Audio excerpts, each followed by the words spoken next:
안녕하세요. 주택 가격이 천정부지로 치솟다 보니 요즘 수도권의 주택 20% 이상이 고가 주택에 해당이 되어서 부득이 집을 팔고 싶어도 각종 세금 때문에 중개 수수료 등 빼고 나면 남는 게 없어서 이사하기도 겁난다는 말들을 자주 하십니다.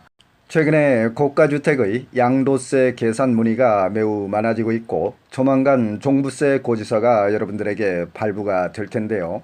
이번 강의는 고가주택의 절세 방법은 무엇이 있는지 여러분들이 좀 더 쉽게 스스로 고가주택 양도세를 계산해 볼 수 있는 강의를 준비를 했습니다. 끝까지 잘 시청을 해보시고 많은 참고와 도움이 되셨으면 감사하겠습니다. 화면상에서 세목별 고가주택 기준을 좀 보고 계시는데요. 현재 세목별로 좀 살펴보게 되면 양도세는 9억, 취득재산세 9억, 종부세 11억, 중개수수료 또한 주택담보대출은 15억으로 되어 있습니다. 하지만 종부세 고가주택 기준이 이미 11억으로 인상이 되었기 때문에 양도소득세는 아직까지 종전 기준인 9억으로 그대로 묶여 있는데요. 현재 국회와 여야에서 활발히 논의가 진행이 되고 있기 때문에 조만간 인상될 가능성도 있겠습니다. 여기에서 고가주택 기준 금액이라는 것은 재산세와 종부세는 공시가격을 의미하며 양도세와 취득세, 기타 주택담보대출 등은 실지 매매계약서상의 거래가액을 가지고 판단을 한다는 것을 여러분들께서는 유의를 해주시면 좋겠습니다. 또한 내년 3월 9일이면 새로운 정권이 들어설 예정으로 되어 있기 때문에 현 정부의 실패한 부동산세법 정책의 대대적인 수정과 변화가 불가피하기 때문에 주택 공급을 획기적으로 늘리고 부동산 세금 정책은 다소 완화될 가능성도 있기 때문에 주택 매도를 염두에 두신 분들께서는 매도 타이밍을 다소 늦춰보는 것도 좋겠다는 말씀을 드립니다. 다음은 고가주택 1세대 1주택 비과세 요건을 살펴보겠습니다. 첫 번째는 1세대 1주택자가 보유기간 2년 이상을 보유를 하셔야 되겠고요. 당해 주택이 조정지역 내에 속해 있다면 2017년 8월 2일 이후부터는 2년 거주 요건이 추가가 되겠고요. 특히 여기서 여러분들께서 주의를 하셔야 될 것은 2021년 1월 1일 올해 1월부터 양도세법 1세대 1주택 비과세 요건이 대폭 변경이 되었기 때문에 다주택자는 최종 1주택이 된 시점부터 추가로 2년을 보유를 하셔야 되겠고요. 올해부터는 분양권과 입주권도 주택수에 포함이 된다는 것을 여러분들께서 반드시 좀 유의를 해 주셔야 되겠습니다. 그리고 고가주택이 된 경우에는 고가주택 전체를 양도세 부과를 하는 것이 아니고 9억 이하는 비과세가 되고 9억 초과분만 양도소득세가 과세가 되겠습니다. 여기서 여러분들께 참고사항으로 하나 말씀을 드려야 되겠는데요. 가끔 예를 들어서 16억짜리 주택이 있는데 부부가 공동으로 두 사람이 보유를 하는 경우 절반씩 지분을 나누게 되면 8억씩이 되겠는데요. 고가주택의 판정 기준은 주택 전체를 하나로 보고 16억 자체를 고가주택의 판단 기준으로 삼겠습니다. 따라서 하나의 주택을 상속인 여러 명이 공동으로 보유를 하고 있다거나 부부가 공동으로 보유를 하고 있다 하더라도 그 주택은 하나의 주택으로 보고 9억이 초과되면 고가주택에 해당이 되겠습니다. 저희 산울TV는 정부의 부동산 세금, 주식 등 정책과 제도가 바뀔 때 투자와 생활정보를 신속하고 정확하게 전해드리는 채널입니다. 여러분들의 관심과 애정으로 구독, 좋아요, 알림 설정해 주시면 대단히 감사하겠습니다. 또한 궁금하신 사항에 대해서는 댓글이나 카톡으로 문의를 주시게 되면 제가 시간이 될 때 검토 후 친절히 답변을 드리겠습니다. 화면상에서 장기보유 특별공제율표를 보고 계시는데요. 장기보유 특별공제를 받기 위해서는 최소한 주택을 3년 이상 보유를 하고 2년 이상 거주를 하셔야 되겠습니다. 그동안 장기보유 특별공제 요건이 계속 바뀌어 왔기 때문에 여러분들께서는 좀 더 세밀하게 살펴보셔야 될 것 같은데요.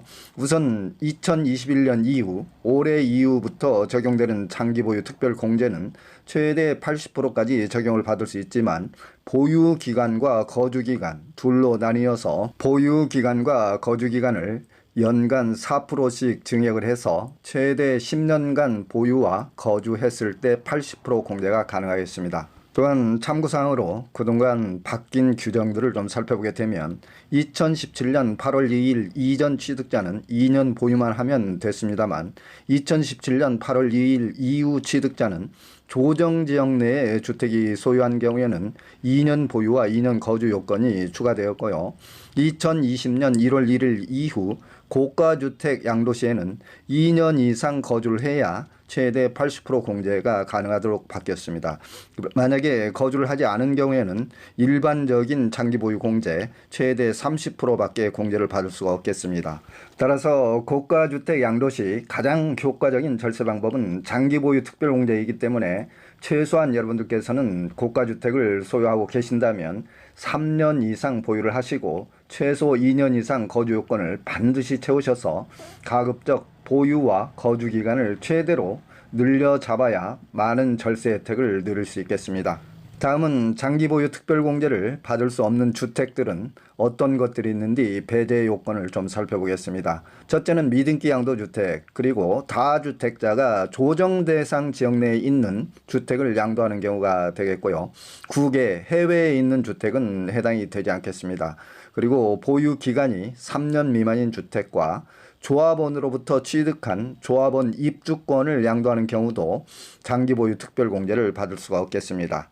고가주택을 부득이한 경우에 양도하고 싶을 때는 우선 여러분들께서는 예상세액을 사전에 꼼꼼하게 검토를 해보시고 결정을 하셔야 될 텐데요. 다음은 고가주택의 양도세 계산 사례를 실제 계산을 하면서 여러분들이 이해할 수 있도록 좀 사례를 통해서 보여드리겠습니다. 기본적으로 양도세 계산 구조는 양도가액에서 취득가액을 차감을 하고 또한 필요경비를 차감을 하면 양도차익이 계산이 되게 되어 있고요. 그 다음에 장기보유 특별공제와 양도소득 기본공제를 빼게 되면 양도소득세 과세 표준이 나오겠습니다. 여기에 세율을 적용을 해서 양도소득세 실지 납부할 산출세액을 계산을 하시면 되겠습니다. 고가주택의 양도세 계산은 양도차익, 즉 양도가액에서 고가주택에 해당하는 9억 초과분을 전체 양도가액으로 나눠서 양도차익에 곱해주면 되겠습니다. 그리고 양도차익은 양도가액과 취득가액 그리고 필요경비를 차감해 주시면 되겠고요. 다음은 실제 예시를 통해서 계산을 해보도록 하겠습니다. 예를 들어서 양도가액 15억, 취득가액 5억, 필요경비 3천만 원, 보유기간 5년과 거주기간 5년의 고가주택 양도세를 계산을 해보게 되면 양도가액 15억, 취득가액 5억과 필요경비 3천을 빼주게 되면 전체 양도차익은 9억 7천이 나오겠습니다. 9억 7천 중에서 9억을 초과하는 부분만 양도소득세 고가주택에 해당되기 때문에 9억 7천을 전체 양도가액 15억 분의 그 차액 6억으로 나눠주게 되면 실제 고가주택의 양도차익은 3억 8,800만 원이 나오겠는데요.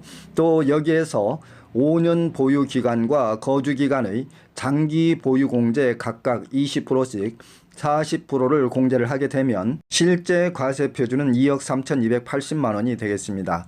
2억 3,280만 원을 가지고 세율 38%를 적용을 하고 누진 공제 1,940만 원을 공제를 하게 되면 실질적으로 납부할 산출세액은 6,906만 4천 원이 되겠습니다. 계산 방법이 다소 복잡하다고 생각이 드시는 분들께서는 고가주택 양도세 간편 계산법을 소개를 해드리겠습니다. 고가주택 비율을 구하시면 되겠는데요. 전체 15억 중에서 고가주택에 해당하는 9억 초과분 6억을 전체 양도가액 15억으로 나누게 되면 고가주택 비율은 40%가 됩니다. 따라서 전체 양도차액 9억 7천을 고가주택 비율 40%를 곱하게 되면 고가주택의 실제 양도차익은 3억 8,800만 원이 나오겠습니다.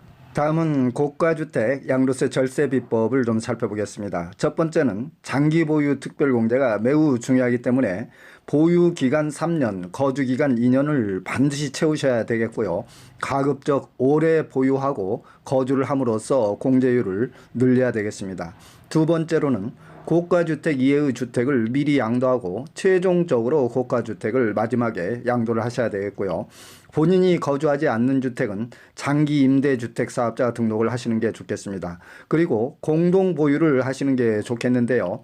예를 들어서 A라는 고가주택을 부부나 가족끼리 공동으로 보유를 하고 있을 때에는 양도소득세는 누진세율을 적용을 하고 있기 때문에 보다 더 낮은 누진세율을 적용받을 수 있겠습니다. 그리고 일과세기간 1월 1일부터 12월 31일까지인데요. 1년 동안에 한꺼번에 많은 부동산을 처분하지 않음으로써 낮은 누진세율을 적용받을 수 있겠습니다. 이제 다음 달이면 여러분들께서 한 번도 경험하지 못했던 종부세 폭탄세금 고지서를 받게 될 텐데요.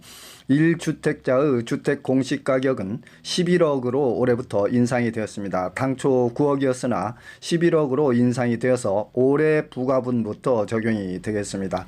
종부세의 부과 기준일은 매년 6월 1일이 되었고요. 납부일은 12월 1일에서 15일 사이가 되겠습니다.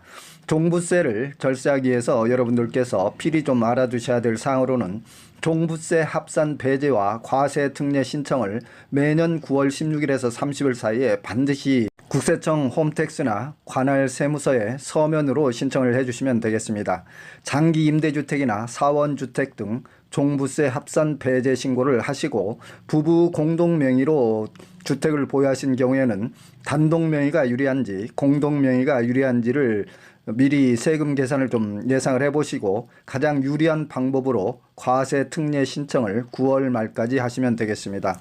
다행히 1주택자의 종부세 과세 기준은 상위 2%에 해당하는 공시가액 11억으로 인상이 되었습니다만 1주택자의 양도세 고가주택 기준은 주택가격이 현재 대폭 인상이 되어서 현실적으로 봤을 때도 시세를 적절히 반영하고 있지 못하기 때문에 이 또한 조만간 빨리 인상이 되어야 할 것으로 판단이 됩니다. 종부세는 공시가격을 적용을 하기 때문에 15억 전후의 주택 시세가 되겠는데요.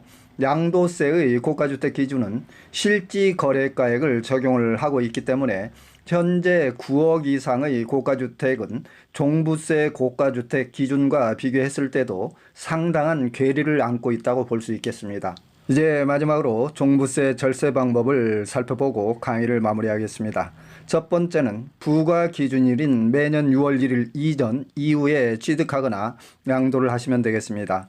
취득하는 자라면 6월 1일 이후에 취득을 하거나 양도자라면 6월 1일 이후에 양도를 함으로써 본인의 종부세를 절세할 수 있겠고요. 두 번째로는 본인이 거주하지 않는 주택은 장기 임대주택을 등록을 함으로써 종부세 과세 대상에서 배제 신청을 하시면 되겠습니다.